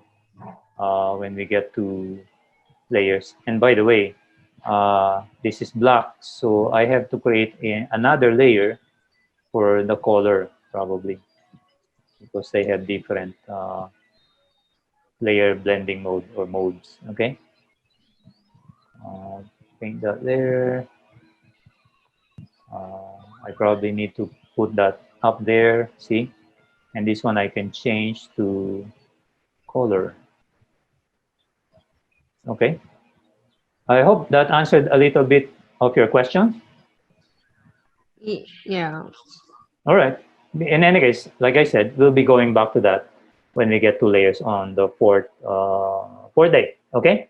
But if you have more questions about layers, feel free to ask in the chat. And if I cannot discuss it right then, we'll tackle it when we get to layers. Right. Okay.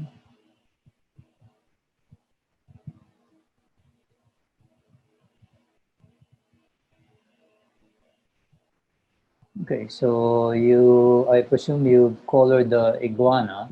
I just add a little color here myself because I've undone it. Let's just say that. Okay.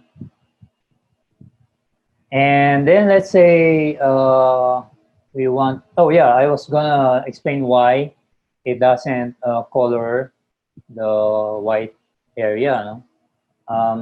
And the reason is it doesn't really affect white or black, right? Let me see if I can, don't do this yet, but let's say I have a gradient. We'll be using gradient in the next sessions.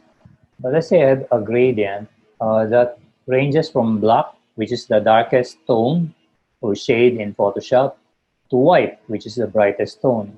If we apply our brush on it, and of course, if it's normal, we're just gonna cover it up, right? Yeah, that's what happens. This is like the details of the iguana. There are dark areas, there are middle, and there are bright areas.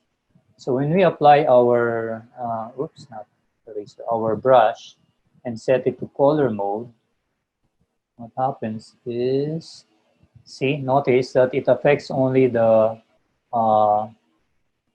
not so dark, okay? As you approach really dark or black or really bright or white, it's not going to apply, okay? The color doesn't register, it doesn't work, okay?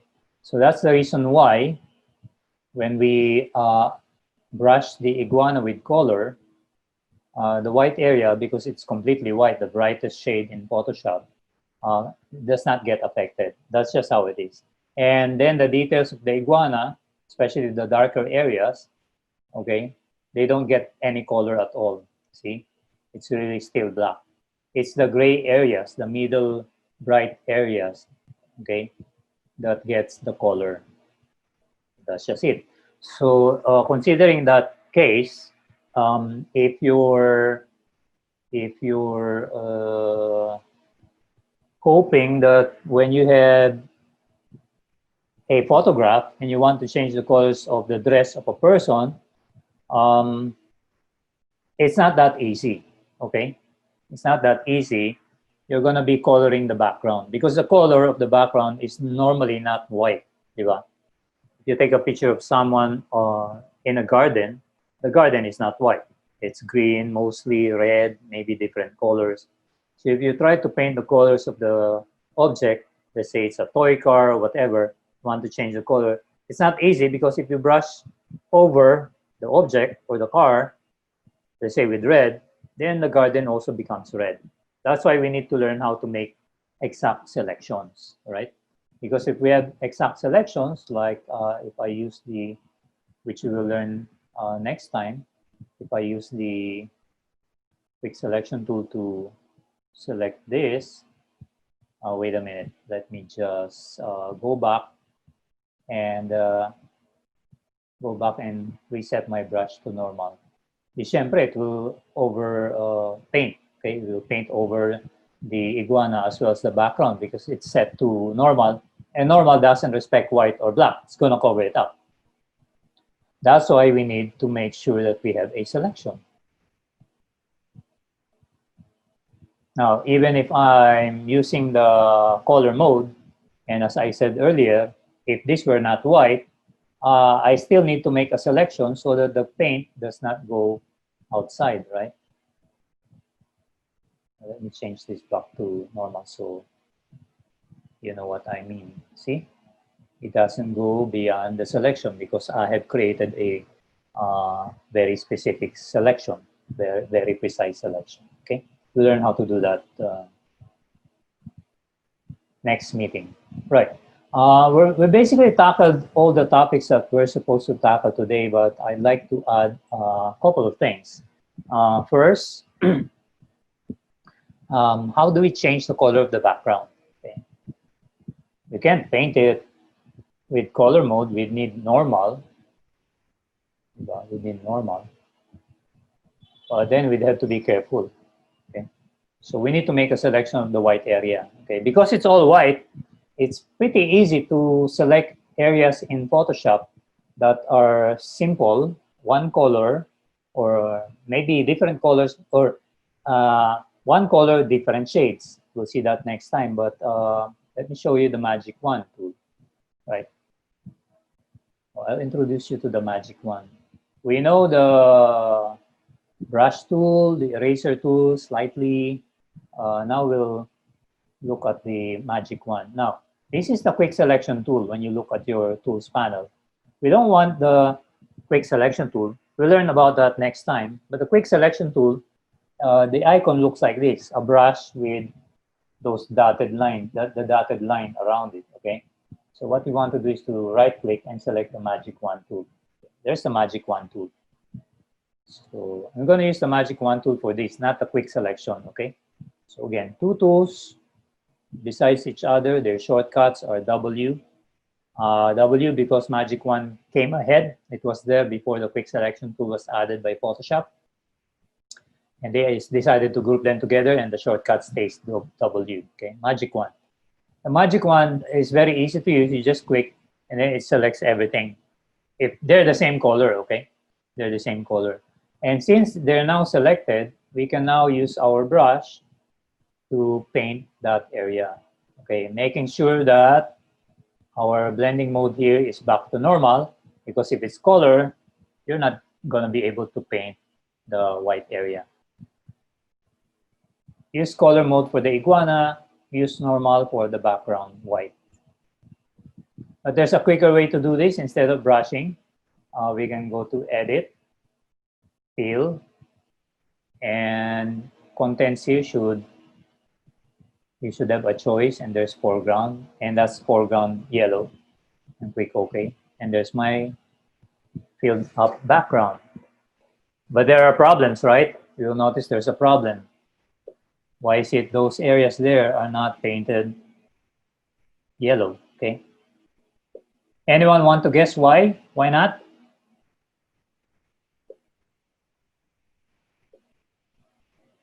Why is it that it was not colored yellow? It started from the selection, okay? When I click on the white area here, all of those got selected, but those areas not selected. Why not? How about Pauline?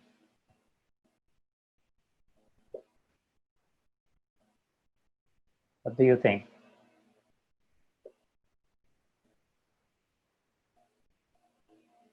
No, no one wants to guess. How about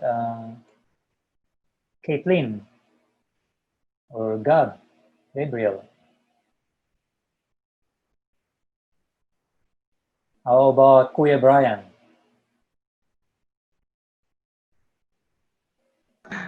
No comment. No comment. It's because those areas are completely surrounded, no? They're not connected to the white area. See, this is blocked from the large white areas, while all these areas here, they're interconnected to the white areas. This one is not isolated, isolated, isolated, isolated. Okay, isolated. The term for that is contiguous. Okay, these are all contiguous. They're interconnected. They're touching each other. Like the seas around the Philippines is contiguous, but the islands are discontiguous. Okay, DIS, discontiguous. Okay, so when we use our magic wand, it selects all the contiguous areas only. Okay, so it doesn't select those discontiguous or isolated areas. So if I use my edit field, okay, boom, right? It doesn't paint that in, it doesn't fill that in with the color because they were not included in the selection. So how do I do that? How do I add them? A quick way would be to go to your options bar up here. In the options bar, you have a checkbox, and it's called contiguous. Okay, it's checked. So all you need to do is to uncheck that. And when you click, so you have to undo, no? Let's say you already made your selection like this, and if you look carefully and those areas are not selected, you have to deselect. And how do you deselect? You go to select, deselect, or use your shortcut, which I prefer using, Control D or Command D. And then I will go to my options bar. Of course, I have my magic wand selected, uncheck contiguous, look, and then click the white area. And if you look now, even those isolated areas are selected. Everything that's completely white will be selected, whether they are contiguous or isolated. Okay, so when I do my edit field, look, foreground color, there it is. And of course, we deselect. All right. So why don't you do that? Why don't you try that exercise? I'm gonna stop sharing, and anyone who wants to share their screen, please share your screen.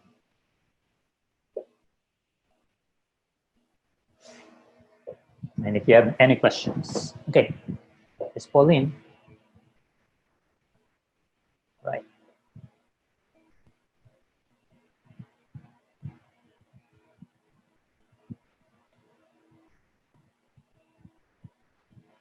Magic wand.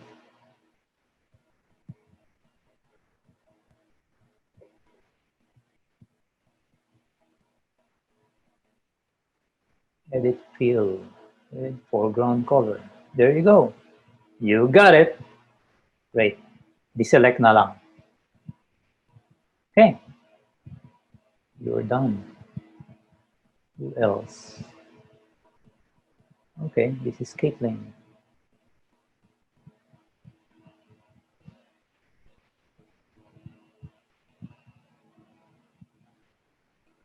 Edit field.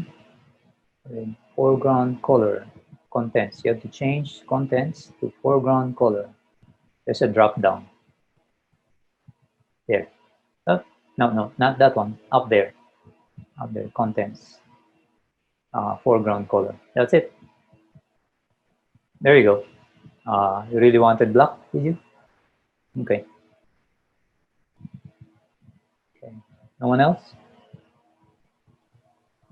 Gabriel's okay? How about yours, Gabriel? Do you want to share yours? Your screen?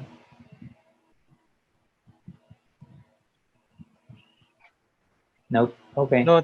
That's Okay. fine. Right. One more thing, and then we'll probably call it early. We'll summarize. But I want to show you one last thing, okay? This is alternative to filling it with the background, okay? It's the gradient. It's a nicer background kasi. But let me explain a little bit about the gradient. I'll use the default size. Here's the gradient, no? Gradient. By default, it should show you the colors in your foreground and background colors. No, right now it's showing me yellow becoming white. Why is that? Because my foreground color is yellow and my background You color can is share your white. screen, huh? I'm not sharing my screen. You're not sharing your screen. Oh, okay. That's weird. Where's my Zoom? Just a minute. Sorry. Oh yeah, I haven't clicked. Okay. So I'm gonna show you about gradient. No, let me just repeat. So this is a gradient tool. A gradient tool. So it creates a blending. Let me just go there. Creates a blending, a gradual blend between colors. Okay. Basically, two colors. You can have more colors, but that's an advanced way of using it. So you can see the color in the options bar. You can see the color that it's going to create. It's yellow becoming white. Okay, and why is that? It's because my foreground color here is yellow and my background color is white. All right. So um, if I want my background color to be yellow, I can just switch this. Okay, so this is the switch button. Look. And then if I want my foreground color to be pink like this, and I can select that pink color. So I have now my gradient will generate from pink to yellow. And how do I use my gradient? I just click here and drag and release there. Okay, so I have a linear gradient from pink to yellow. Okay, depends on where you're clicking. So if I click here to the right, and I can hold down my shift to keep it level. There you go. Okay, so it becomes pink horizontally. It goes right, left to right. Okay. Right. So let me go back to the exercise here. Right. So how do I apply my gradient? Let me start with black and white again. So let's say I want my foreground pink, or maybe not pink. Maybe let's say dark blue. Then I want my background color to be light blue. I can switch, or I can hold down my control or command key as I click in the swatches, a bright color, and it gets to the background color. Okay. Otherwise, if you forget that, you can switch now. So if you select the dark color here, and then you forgot how to select a swatch color and assign it to the background, all you need to do is to switch your foreground background, assign your light blue, and then switch back. Okay. And now I'm going to apply it. So if I make a mistake of not making a selection, it's going to cover up everything, right? It's just like the paintbrush, but using two colors transitioning to each other. So I need to use my magic wand and make sure that contiguous is unchecked. Click to select all the white, and then select my gradient tool, click and drag, and there's my nice background, and I can deselect. Okay, there you go. Right. So go ahead and try that. I hope you like it. There's a lot more of those in Photoshop.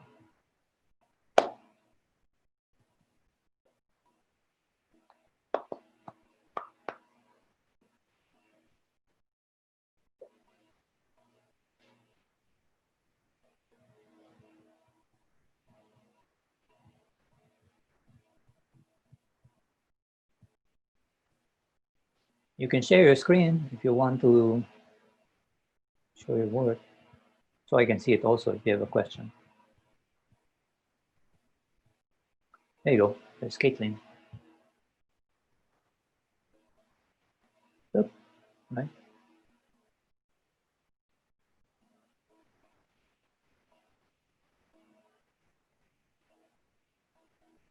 There you go. You got your grade. All you need to do is to deselect.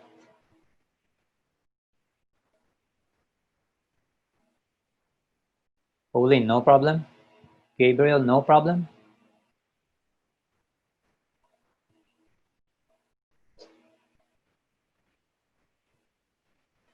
Okay, it's Gabriel.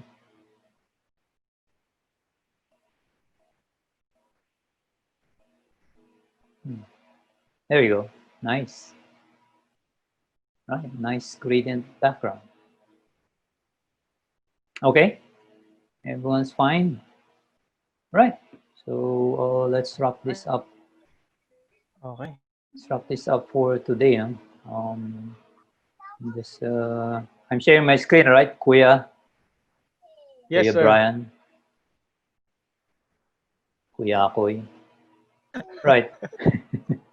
So we covered how to start up Photoshop, how to set it up, specifically the brightness of the screen. There are other things there if you want to explore it, but we don't really need to do that too much. And then we set up the number of history states, very important, especially if you're creating work that is taking you a long time per session. Let's say you're taking an hour or so. You want to make sure that you can undo things many steps back, okay? So you go to preferences, performance, change the history steps to more than 50, definitely, okay? And then I showed you the shortcut keys, and in particular, well, they are all useful, but using the zoom tool in a temporary manner using your control command spacebar, although Caitlin has that problem we have to resolve tomorrow. That speeds up your work. Control or command spacebar and the spacebar for the temporary hand tool. The control command is temporary zoom. Deselect, fill with foreground color. We already are using the fill command, right? Edit fill, and then choose the foreground option, right? To fill the background. So here's the shortcut for that. Okay, if you're a Mac user, you use Alt backspace if you want to fill with the foreground color. If you're a Mac user, it's Option Delete. Okay, the delete key above the return key. Fill with background color, you use Control backspace and Command Delete for the Mac. Okay, so you have that. I suggest printing out a copy. And then we learned how to use the two major zoom viewing tools, the zoom and the hand tool. And then we learned how to use the basics of using a tool, in particular the brush tool. Change the brush size, brush with it, change the mode from normal to color. Make sure that you're aware. I mean, in the beginning, I suggest changing back your color mode to normal mode and checking your contiguous for the magic wand so that when you use it next time, you don't get confused. Why is this selecting everything? Or why is my brush not working properly? If you remember, you can reset your tools. No, the easiest way to do it would be to go to the symbol on the options bar, the first symbol on the left, do a right click, reset the tool. Okay. Oops, that's not my reset. Let me just do that again. Reset the tool. Boom.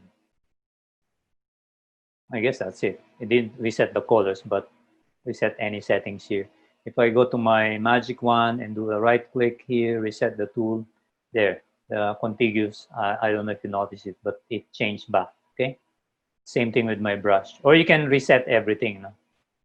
You just have to be aware that you're resetting everything. Okay, and the last thing I'll do here is to save my file. File save, no need for save as, and then close. By the way, when you open the file again, where did I place it? Where did I put it? Yeah, there you go. If you open up your history, it's gonna. That's the thing about history. It only works while you're working on it. Once you save and close the file, you open the file again, it's gone. Okay? Right? If you want to preserve things in Photoshop, it's not with history, but with layers. That's why layers is a very important part of Photoshop. Right, so that's our session for today. Are there any questions?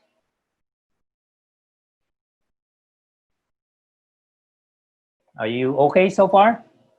I think Gabriela has a question. Okay. Let me see.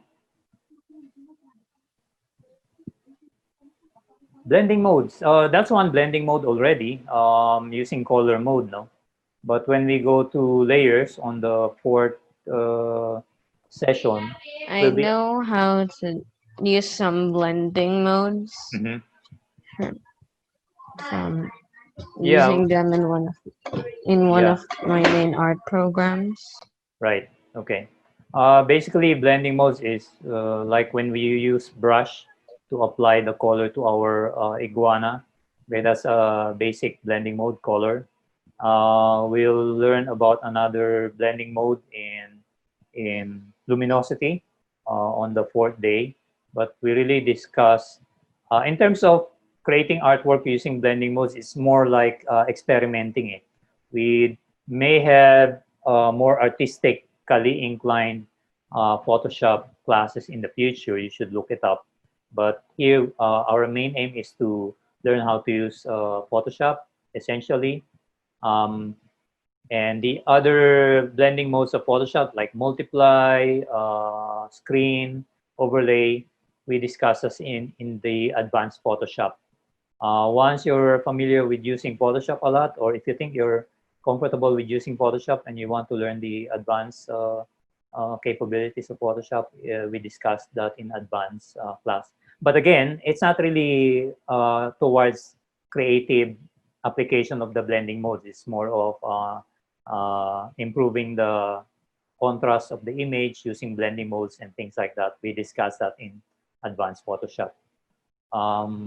But I look up the other sessions, no, other workshops of PCCI, which before was available in the center, in the classroom, face to face.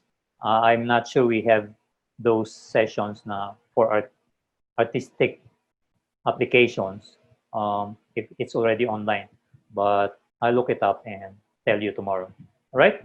Are there any other questions about today's topics? No? All right. No more question, kids? All right. Okay. So I guess, okay ka na, sir? Yeah. So we All right. will continue tomorrow on Saturday, right? Next Saturday. So the class will end up here, kids. So for those who already have access to Google Classroom, you may download all the files in advance, okay? For Gabriela, we'll message you before the next class to check what's happening with that error. All right. I So, think it's because I used my school email because I don't have an actual email.